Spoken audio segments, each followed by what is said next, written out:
Por 10 votos a 2, o Conselho de Ética da Câmara dos Deputados aprovou o relatório sobre o processo de cassação do mandato do deputado Glauber Braga, do PSOL do Rio de Janeiro. O texto diz que Glauber teria quebrado o decoro quando ele retirou, de forma violenta, um militante do MBL da Câmara dos Deputados e que provocava o parlamentar. O relator do processo é o Paulo Magalhães. Num caso muito mais grave, votado esse ano no Conselho de Ética, o deputado baiano teve um entendimento bem diferente do de agora. Magalhães se absteve de votar pela cassação do deputado federal Chiquinho Brazão, que está respondendo na justiça por ser um dos mandantes do assassinato da vereadora Marielle Franco, também do PSOL, em 2018. E assumo meu voto. Definitivamente não tem comparação Então, o assassino de Marielle Franco com a defesa da honra da mãe. Na defesa dele, Glauber tem denunciado o presidente da Câmara, Arthur Lira, que lidera o bloco conhecido como Centrão. Segunda-feira, 16 de setembro de 2024.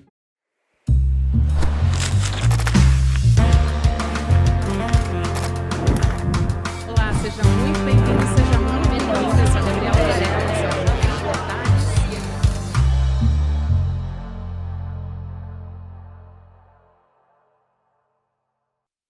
Olá, seja muito bem-vindo, seja muito bem-vinda. Eu sou a Gabriela Varela e esse é o Videocast em Detalhes. E aqui sempre com um convidado, uma convidada, a gente analisa uma temática, uma notícia importante do momento.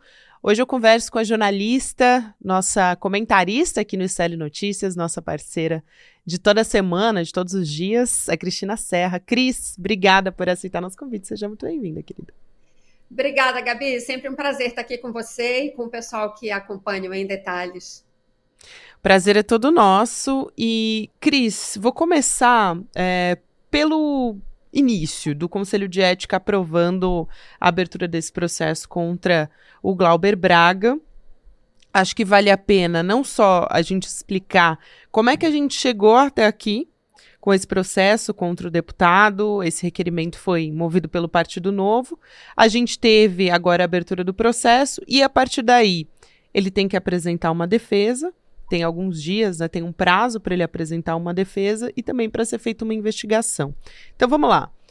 Como a gente chegou até aqui, vamos relembrar esse caso que foi uma expulsão do Glauber contra uma pessoa do MBL, eu não digo nem um militante, porque ele foi lá para fazer uma arruaça. Então, para a gente lembrar um pouco desse caso e daí explicar o que vem a partir de agora. Esse caso aconteceu no primeiro semestre, talvez, acho que abril. 16 de abril. Isso, meados de abril. Foi um provocador do MBL lá na Câmara dos Deputados para provocar.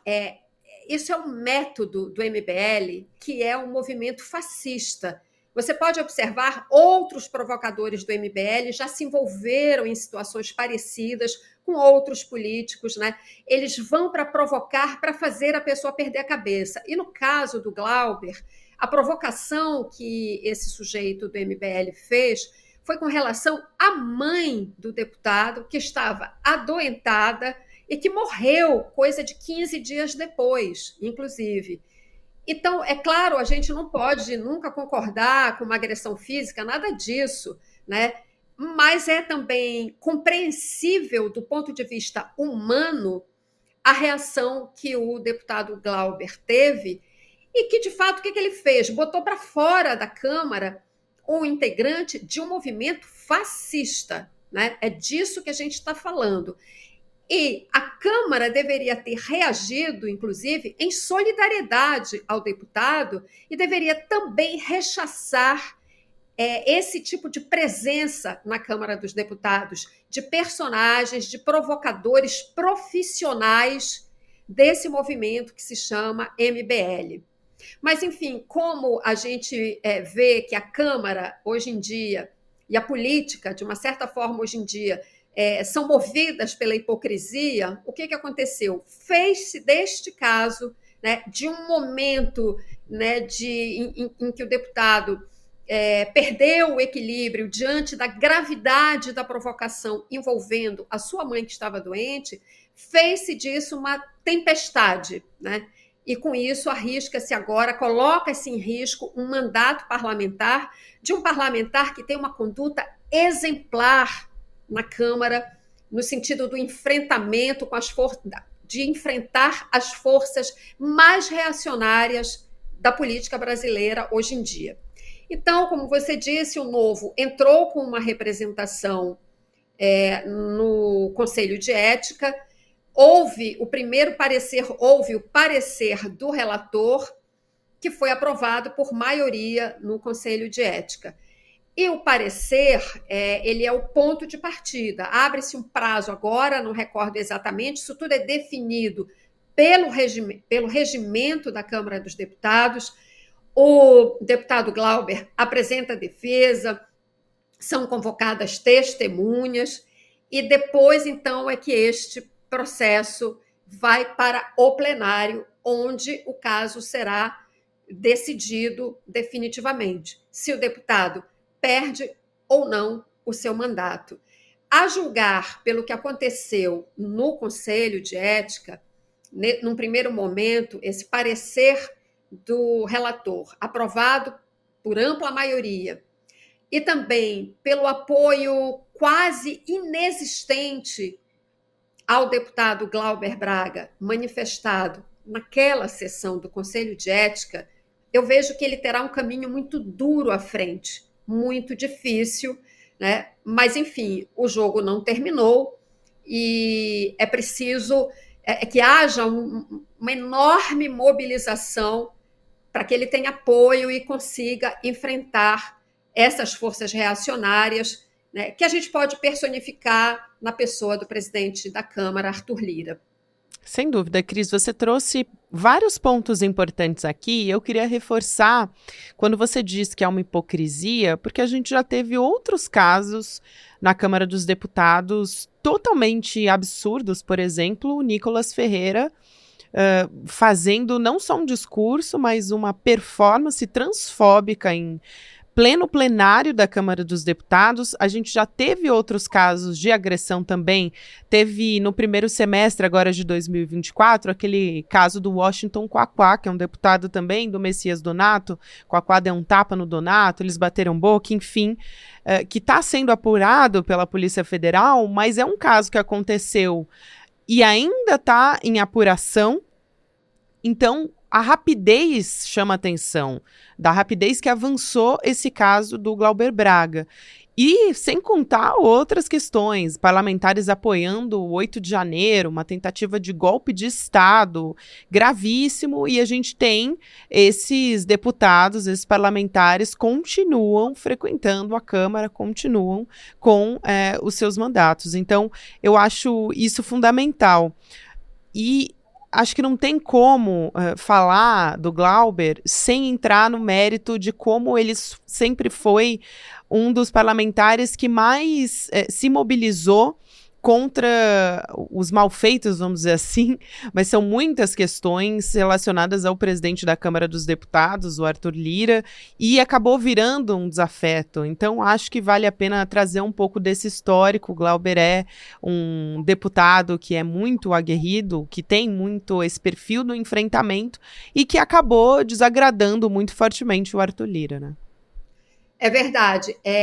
Esse perfil do Glauber, né, de ser aguerrido, de ir para o enfrentamento, é um perfil, inclusive, que faz falta na Câmara dos Deputados. Deveria haver mais políticos dispostos a ir para o enfrentamento, como vai o Glauber. Esse personagem da política é muito importante, sobretudo no momento em que a gente tem um cenário político em que todo mundo quer ficar bem com todo mundo quer se acomodar, né? E isso impede que pautas importantes para esse país avancem, porque ninguém quer ir para o enfrentamento, né? Então, eu uso a palavra aguerrido como um elogio. Não é no sentido de que vai partir para tudo ou nada. É bem diferente. Até tentam caracterizá-lo dessa forma, o que não é verdade. Ele é aguerrido no sentido da disposição de lutar pelos valores, pelos princípios que ele defende na política. e já não é de hoje, né? O Glauber deve estar no seu 5º mandato de deputado federal. Ele fez um enfrentamento fundamental. Eu vou dar um exemplo do que é a disposição para o enfrentamento. Ele teve esse momento em que ele soube, de uma forma muito clara, né, mostrar o que estava acontecendo na Câmara dos Deputados no processo de impeachment da presidente Dilma Rousseff. Enquanto, naquela sessão de votação do impeachment da Dilma, enquanto a grande maioria dos deputados, né, que foi ali no microfone para votar a favor do impeachment, dizia: pela minha família, por Deus, pela minha cidade, o Glauber chega lá no microfone e chama, olha nos olhos do Eduardo Cunha e diz: Eduardo Cunha, você é um gangster. Né? O Eduardo Cunha, que todo mundo sabe, foi o comandante do impeachment ali na Câmara. E aí o Glauber faz um voto belíssimo, né? Assim, não quero errar, mas ele fala mais ou menos algo no seguinte sentido: eu voto em nome daqueles que escolheram ou que eu voto em nome daqueles que ficaram do lado mais difícil da história, algo assim, né? E aí ele enumera vários personagens históricos importantes da história do Brasil: Brizola, Darcy Ribeiro, Miguel Arraes, Zumbi dos Palmares e outros, né? Então, ele foi o deputado que, naquele dia, jogou na cara de Eduardo Cunha: você é um bandido e nós sabemos o que você está fazendo. Né? Então, esse é o Glauber Braga, e é isso que eu chamo de disposição para o enfrentamento, e é isso que eu chamo de ser um deputado aguerrido. Eu encontrei aqui, e ele disse isso: você é um gangster. Depois ele diz: o que dá sustentação à sua cadeira cheira a enxofre. Aí, na sequência, eu voto por aqueles que nunca escolheram o lado fácil da história. Eu voto por Marighella, por Plínio de Arruda Sampaio, Evandro Lins e Silva, por Arraes, Luiz Carlos Prestes, Olga Benário. Eu voto por Brizola e Darcy Ribeiro, por Zumbi dos Palmares eu voto não. Foi muito forte esse voto do Glauber. Muito, muito forte. Eu estava lá naquele dia e... Assim, é inesquecível, né? Por todos os motivos, tudo aquilo é inesquecível, e a declaração de voto dele também. Então, é disso que a gente está falando. É um político que age movido pelos seus princípios, que não faz acordozinho para ganhar uma emendinha aqui ou ali, sabe? Ele não tergiversa, não...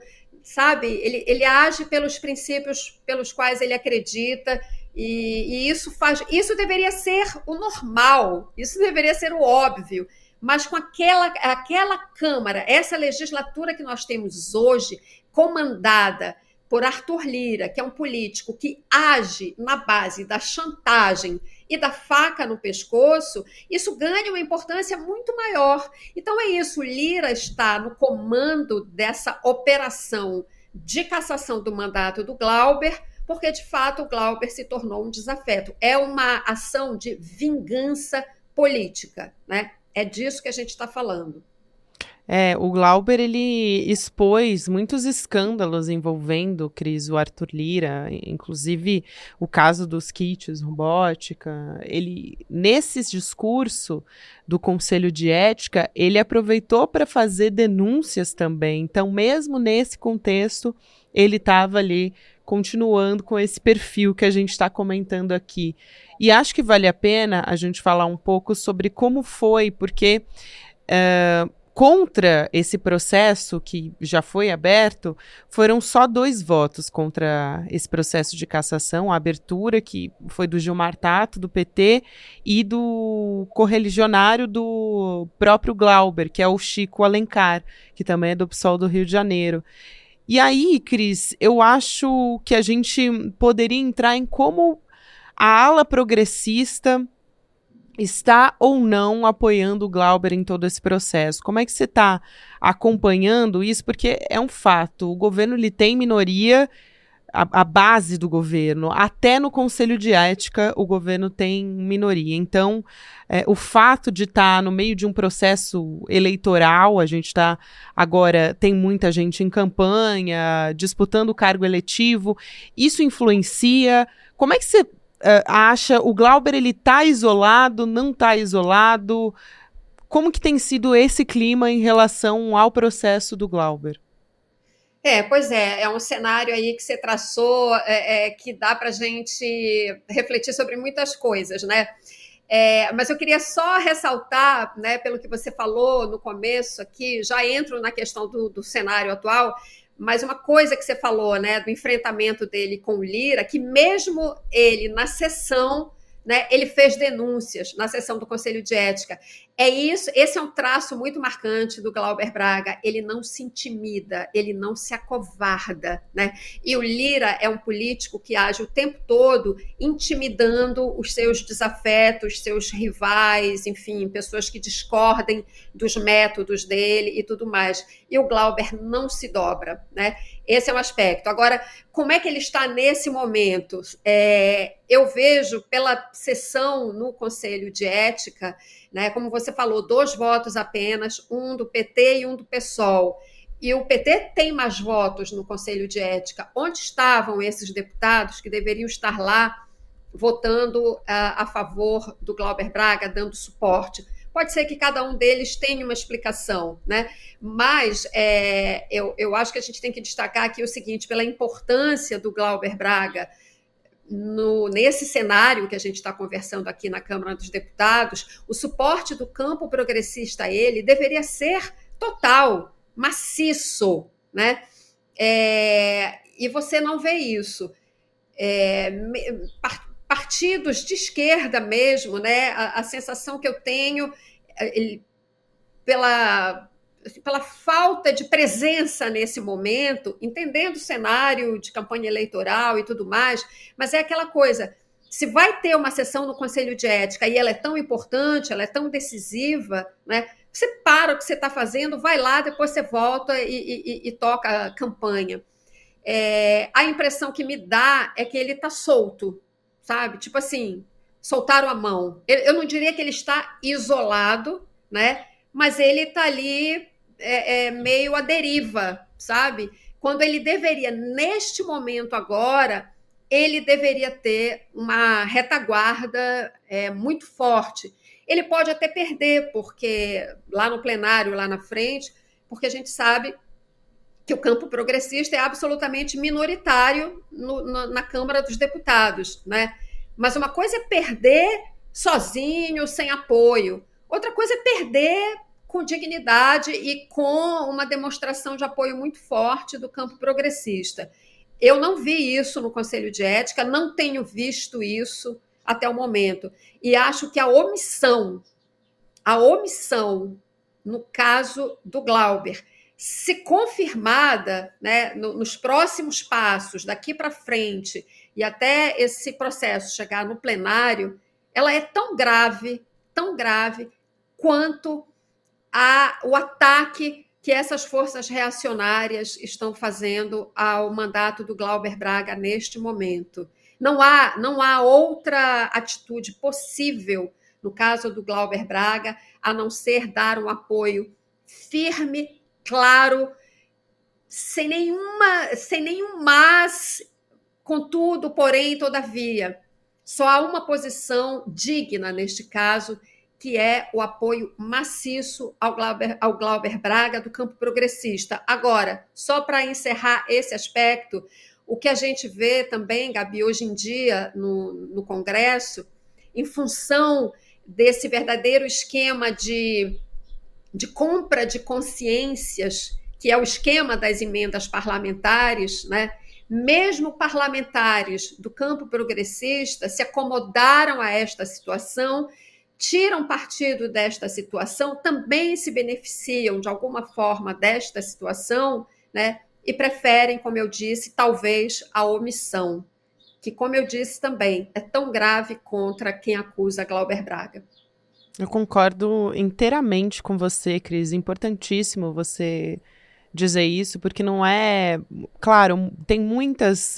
no momento que aconteceu ali o caso de ele ter expulsado esse arruaceiro, né, essa pessoa que foi fazer ali bagunça dentro do Congresso Nacional, muita gente disse, olha, é muito difícil, porque o modus operandi do MBL é esse, a intenção é essa, então contemporizou, algumas pessoas disseram, não, é inadmissível a agressão, e ninguém aqui está dizendo que a agressão é correta, mas aqui a questão é o quanto existe uma disparidade absurda, o quanto esse caso andou assim numa velocidade que é inacreditável perante outros casos que são muito mais graves e que deveriam estar em julgamento, ou muitas vezes até estão, mas num ritmo muito mais lento. E então... Isso tudo está acontecendo agora, não é por acaso, está acontecendo num momento de eleição também para o sucessor do Arthur Lira, não é uma coincidência que tudo isso esteja acontecendo agora,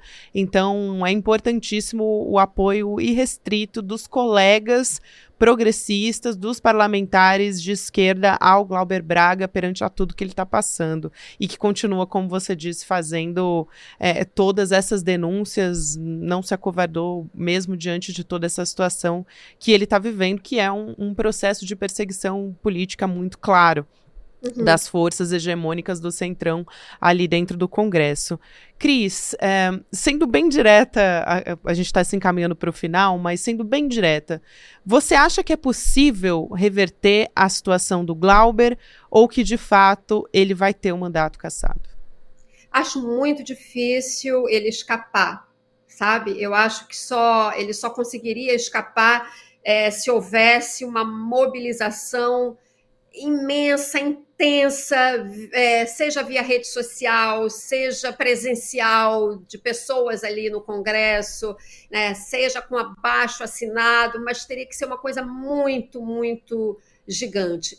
Eu, infelizmente, não vejo essa mobilização, embora eu, particularmente, continue mobilizada, né, com meus poucos recursos, eu faço o meu papel. Mas acho muito difícil, por tudo isso que a gente viu agora, que a gente conversou agora aqui no programa. E é muito ruim, sabe, Gabi, se isso realmente se confirmar, porque... a perda do mandato do Glauber, né, o sucesso dessa operação de ataque do Arthur Lira contra o mandato do Glauber Braga e contra os seus eleitores, seria a vitória do fisiologismo na política, a vitória da política feita na base da chantagem, da brutalidade, né, os métodos os mais escusos que a gente vê hoje na política. Para mim, tem esse alcance, essa dimensão e esse sentido, né? O mandato do Glauber que está sob ataque é o mandato de um deputado que defende trabalhadores, né? Trabalhadores e trabalhadoras, um deputado que defende o povo brasileiro, as necessidades básicas do povo brasileiro, que luta por isso. Basta ver o histórico dele, as comissões onde ele sempre participou. Então, você julgar um parlamentar por um único momento ali de perda do equilíbrio emocional, né, envolvendo o caso da mãe dele que estava doente, é bom sempre lembrar. Não faz o menor sentido, como você também já mencionou aqui, tantos outros casos de enorme gravidade com os quais não é possível comparar o que aconteceu, né? Então, o que a gente está vendo é o ataque a um mandato popular, né, que eu espero, enfim, eu acho que o jogo só acaba quando termina, mas eu acho é um cenário, pelo que está desenhado até agora, um cenário bastante difícil.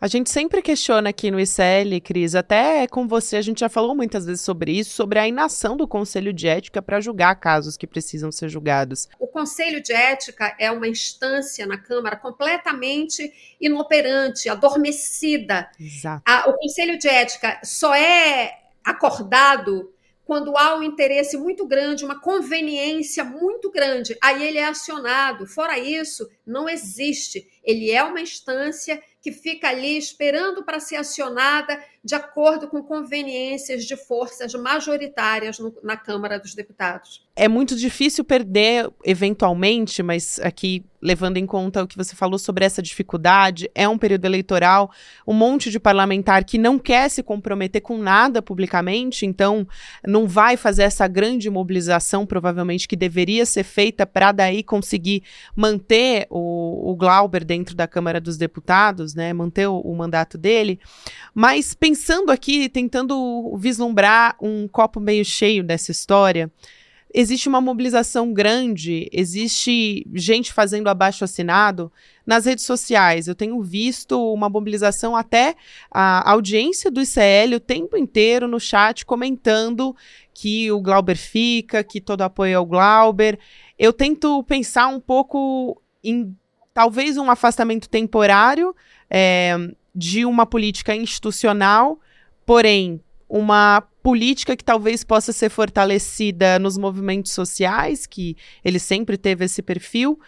Dá para imaginar que ele voltaria mais forte, Cris? Não sei se dá para a gente fazer esse raciocínio aqui, mas tentando visualizar qual é o tamanho que o Glauber Braga ganha depois de tudo isso. Com certeza. Eu acho que se ele perder de fato o mandato agora, daqui a 2 anos tem eleições nacionais novamente, eu não tenho dúvida, ele volta para a Câmara e acho que volta fortalecido. Ele representa, de fato, uma parcela muito grande do eleitorado aqui no Rio. Ele, como eu disse, eu acho que ele está no 5º mandato e ele vem consistentemente aumentando a votação dele. Se você pegar desde a primeira até a última votação dele, ela vem aumentando. E acho que sim, ele voltaria. Inclusive, a partir daquele voto que a gente conversou aqui, do voto contra o impeachment da Dilma, né, ali ele ganhou uma estatura muito grande, né, e vem, como eu disse, aumentando consistentemente. Então, eu vejo que esse enfrentamento dele com Lira levaria a uma votação, eu acho que consagradora daqui a 2 anos, mesmo com o cenário que a gente tem aqui no Rio de Janeiro, com a extrema-direita muito forte, mas, como eu disse, ele representa um segmento importante dos votos do campo progressista aqui no Rio, e tenho certeza que voltaria fortalecido daqui a 2 anos. Cris, quero muito te agradecer, é sempre bom conversar com você, eu adoro, e mesmo em tempos difíceis eu saio mais... Parece que é um respiro sempre conversar com você. Obrigada, querida. Obrigada, Gabi, foi um prazer. Um beijo, até mais. Gente, lembrando aqui no Em Detalhes, essa semana a gente está falando de uma estreia muito importante aqui para o ICL, que é a nossa série documental das Bets, que é justamente a Bets Apostas Online. Vai ser nessa quinta-feira, dia 19, 8 horas da noite, que vai trazer à tona sobre todos esse modus operandi das bets, o que está por trás de esquemas de corrupção, manipulações de resultados e casos que precisam ser expostos. A gente entrevistou muita gente boa, Juca Kfouri, Mili Lacombe, Roberta Garcia também está nessa, nosso Eduardo Moreira, Ronaldo Couto, então vale muito a pena você acompanhar, você pode se inscrever e apoiar o Em Detalhes, quando você se inscreve pelo nosso canal, Em Detalhes ICL.com.br, às 20 horas, 8 horas da noite, no dia 19, que é uma quinta-feira, você acompanha online de forma gratuita, mas tem que fazer a inscrição. Obrigada a você que me acompanhou até aqui. Estamos no ar sempre às 10h30 da manhã, agora você fica com o Mercado Investimentos e depois tem Rolê ICL. Lembrando, nas plataformas de áudio você pode ouvir o Em Detalhes em qualquer momento do seu dia. Até amanhã. Se liga no que eu vou falar para vocês e tenta entender como isso é chocante e um perigo que a gente nunca viu acontecer desse tamanho aqui no nosso país. Só no ano passado, os brasileiros mais pobres gastaram com apostas mais do que eles gastam com itens de alimentação essenciais, como, por exemplo, arroz. Isso mesmo. O brasileiro gastou mais com apostas do que o país inteiro gastou comprando itens de necessidade fundamental ao longo do ano passado. Isso porque uma doença chamada bets tomou conta do país de uma forma como nenhum outro país do mundo viu até hoje. Só que ninguém pode falar disso, porque os principais canais de televisão, os principais jornais, os principais influenciadores, eles são literalmente comprados por essas bets, com patrocínios milionários que fazem que eles convidem as pessoas em vez de alertar dos riscos desse problema. O ICL mais uma vez resolveu enfrentar o que ninguém enfrenta. E no dia 19 de setembro, às 8 horas da noite, a gente vai lançar o documentário Bets, o jogo sujo que ninguém comenta. E quer convidar vocês para participar desse lançamento. E aí, no dia 19 de setembro, a gente vai estar junto, mostrando o que ninguém mostra.